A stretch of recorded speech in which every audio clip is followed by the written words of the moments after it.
Today, we are talking about money and saving and budgeting and all that fun stuff. Well, maybe you don't find it fun, but we're going to talk about it anyway. I have been living in Toronto for the past 4 years now, which is crazy to say. I feel like the past 4 years have flown by, and we all know Toronto is expensive. If you aren't familiar, just look at the data. Toronto is very expensive, especially if you want to go out and enjoy all the benefits the city has to offer. And unfortunately, if you don't have good money habits, it can honestly feel like as soon as you get paid, your money just goes out the window between rent, food, transportation, and everything else. It can feel like at the end of the month, you don't have anything left to save or invest. But now that I've been living here for 4 years, I've definitely learned, created, and followed some very simple and doable habits that have helped me save over 50% of my income. And no, these do not involve any sort of extreme budgeting. You'll still be able to have your guilt-free spending and enjoy the benefits of living in Toronto.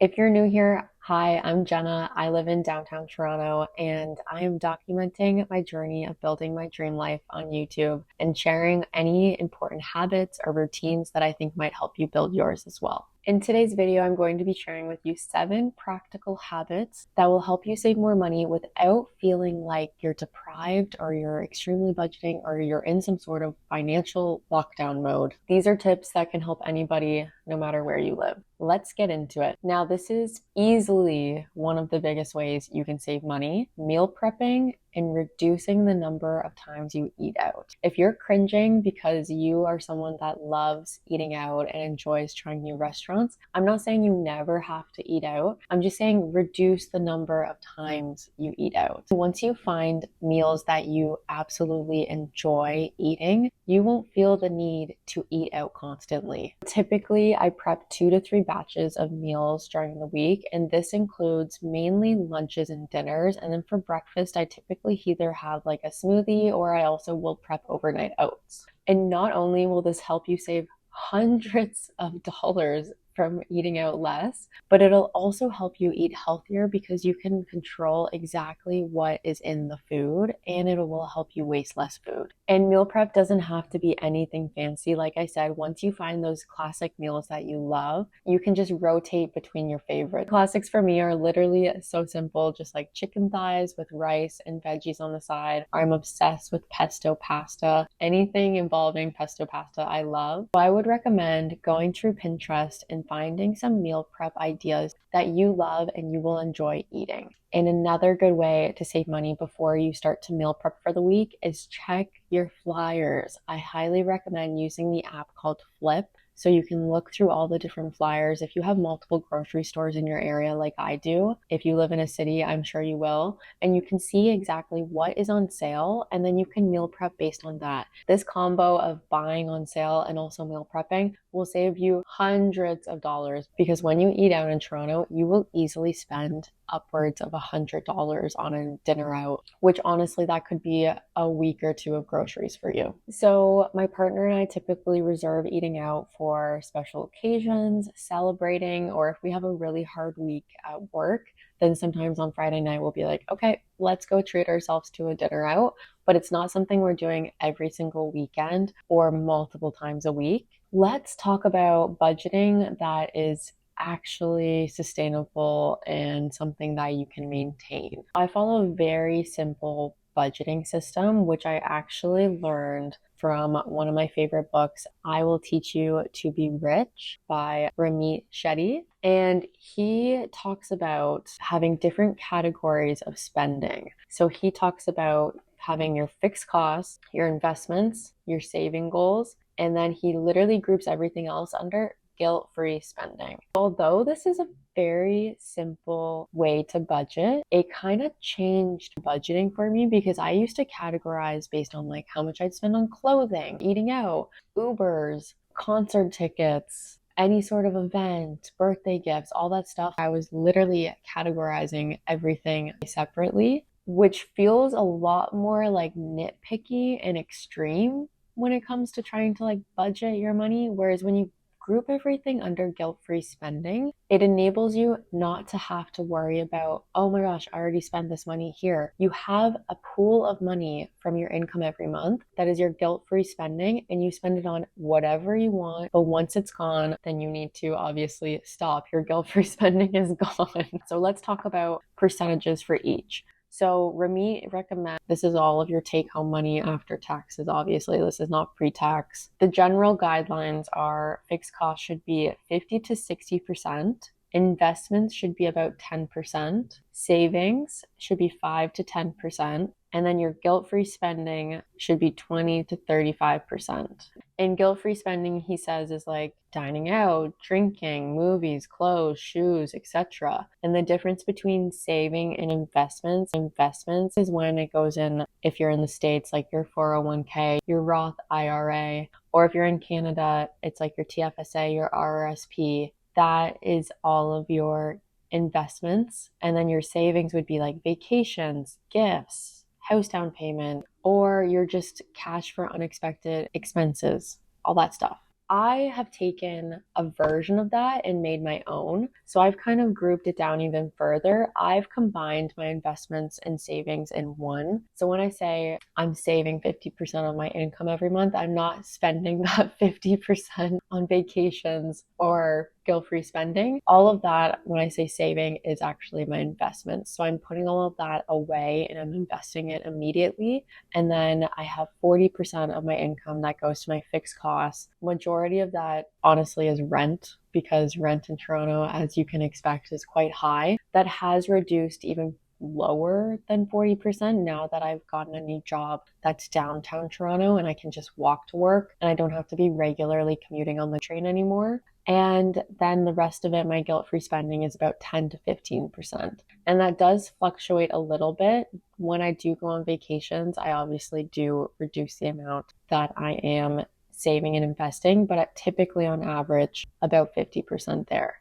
I personally have found this to be way more beneficial for me because I don't worry about as much what I'm spending. Like I used to feel really guilty and think, oh, I could be saving this, whatever. But now that I know, okay, this is my guilt-free spending, I don't have to worry about it. And I already know, okay, I'm saving and investing as much as I can. So it makes it a lot more simple and you don't have to worry every single time you're spending something. But it also keeps you accountable because you still have those little categories that you're grouping everything in. But you don't have to be as like nitpicky about it, which I think is a lot more beneficial. And this is all about awareness, not restriction. So once you have these categories, you'll naturally begin to see where your money is going, and then you can naturally adjust. So if your guilt-free spending is over like 50%, then you can naturally adjust and say, okay, maybe I should just get drinks in, have people over, host at my house, not go out for dinners as much, maybe reduce the amount of concerts you're going to, things like that. I think once you begin to track things at a high level, then you can naturally adjust and kind of like dive in deeper and see where all of your money is going. For example, one thing that I have definitely reduced since I've started budgeting in the city is clothing. I found that whenever I would get stressed at work, I had a really bad habit of online shopping. But now that I have the guilt-free spending, I don't feel as bad about it and I can track it more often. Budgeting is really all about awareness. It's not supposed to be a punishment. It's not supposed to make you feel bad. It's just supposed to show you where your money is going at a high level. So then you can adjust and make sure that you're saving for those big goals and those big dreams that you do have. Next, this one I think is a lot more applicable to people that live in the city rather than maybe in a more rural location. But living downtown, I typically bike or walk majority of the time. I rarely Uber. So one thing that I do recommend if you're trying to save more is reduce the number of times you're Ubering. If you find you are commuting in the city a lot to various events, maybe take the subway instead of Uber or get a bike city pass like me. It's literally free cardio. And in the summer, it's so nice out. I understand this is not reasonable in the winter in the city here, but definitely take advantage of biking or walking as much as you can in the summer while it's nice out, and then try to take the subway more in the winter. because Ubers really are sneaky and they add up. You have like $12 here, $18 there, $25 to get a little further out of the city. All of that stacks up, and at the end of the month, it can add up to hundreds of dollars. So this is a very simple one that you can just easily eliminate. Try and make it an activity. Go for a bike ride with your friends somewhere, go for a walk. And like I said, it's free cardio, free exercise, and you don't have to sit in traffic. Sometimes you'll actually move faster than traffic, depending where you're going. Now, Toronto is expensive and it can feel like you have to pay to do everything there is to do here. However, I would argue there are so many free activities that you don't have to pay a thing for. Instead of concerts or like really pricey brunches with friends, I typically gravitate more to beaches, walks along the waterfront, bike rides. I love biking Tommy Thompson along the lake. There's free museum nights. If you have a library card in the city, you can get free passes to so many different things around the city at the beginning of every month. So look into that more. Highly recommend. There's also so many outdoor markets, community events that you can literally just walk around and browse, and you don't have to pay a thing to enter them. St. Lawrence Market, there's also a lot of pop-ups and like hippie markets and stuff like that. In the summer, there's like flower markets. There's so many different free events that you can make a day out of that you don't have to pay for. And it's so fun to go with friends and just browse and look around, and you don't have to spend like $200. Honestly, concert tickets I feel like are getting so expensive nowadays. So you don't have to spend hundreds of dollars to go to an event. You can go out and have a fun day with friends and you don't have to spend anything. Or I also just highly recommend hanging out in a park with friends or hanging out at someone else's place. You don't have to feel like you have to go out and have dinner together every time you see each other. It doesn't have to be that complicated.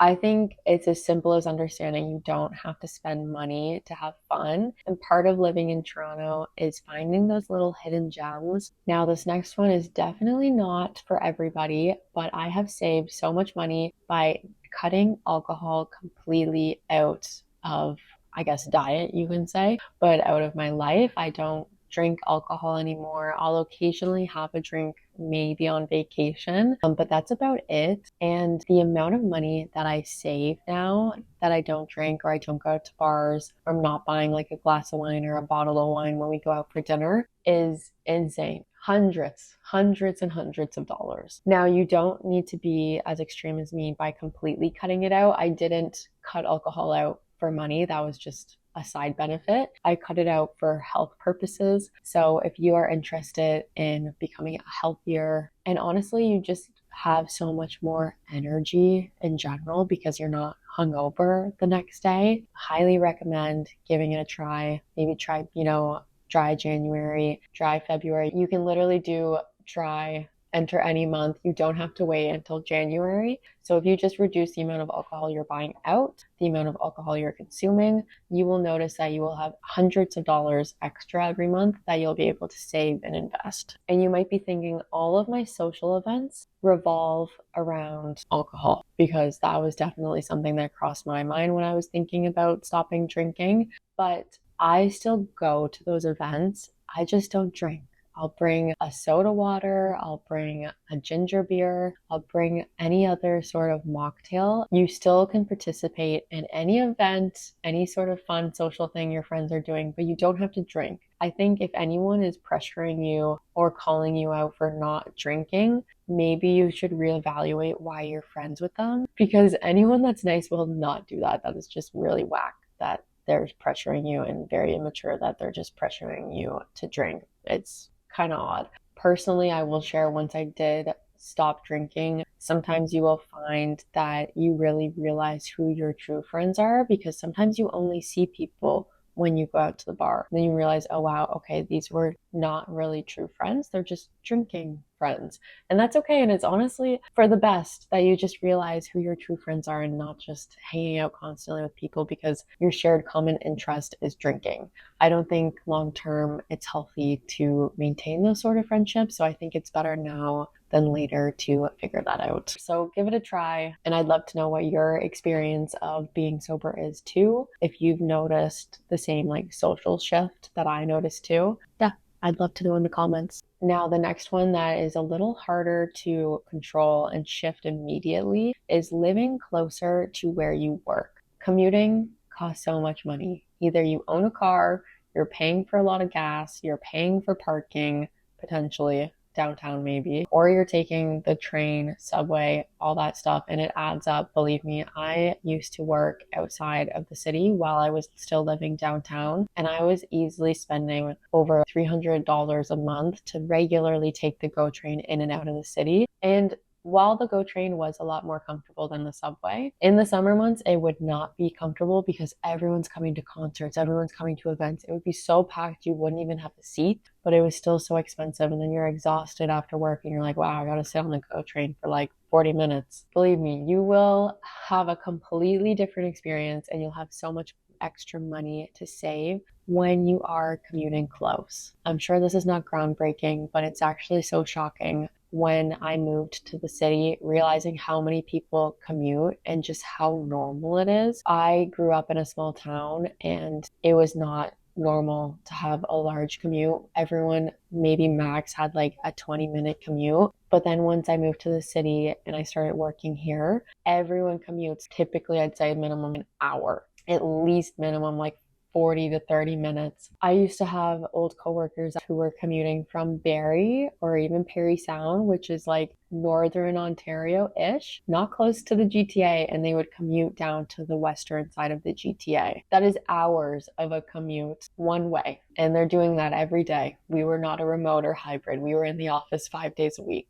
Absolutely crazy. So I think shifting where you live is, first of all, a major lifestyle, and you'll also save so much money and you'll get so much time back, which time is the most valuable thing you have. Time is literally money. Delayed gratification is definitely one of the habits that has impacted my spending mindset the most. So what I mean by delayed gratification is before I buy something, I don't impulsively just buy it because I want it. I will put it on a want list. I have a tracker in Notion that I put a list of everything I want with a date associated as to when I wanted it first, and I wait 30 days. And after 30 days, I'll revisit it, and if I still want it, then I'll purchase it. But typically, especially when it comes to clothing, I change my mind all the time. And if I revisit and I don't want it anymore, then I don't purchase it. Because I have so many impulses of just seeing something and I'm like, oh, that looks really cute. Or an influencer has some cute outfit on that they're like linking. And I'm like, oh, I'd love that too. But then, you forget about it and then you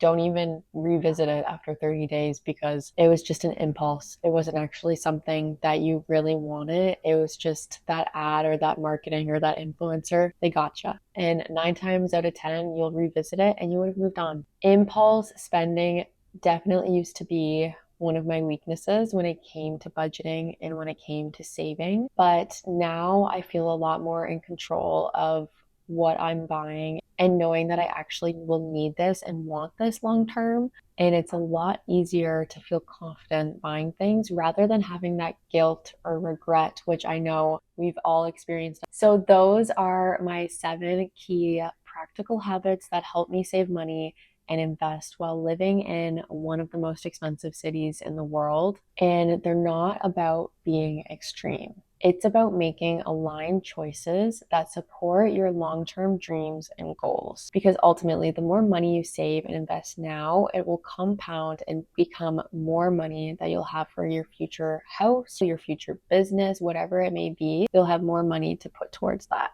If this video helped in any way or inspired you to save more money, then I would really appreciate it if you could give it a big thumbs up and leave a comment down below. It helps out my channel a lot. And as always, don't forget to subscribe and join the journey of building our dream lives together. And if you enjoyed this money chat, definitely be sure to give it a thumbs up because then I'll know to make more videos like this in the future. And as always, I will see you guys next Sunday. Bye.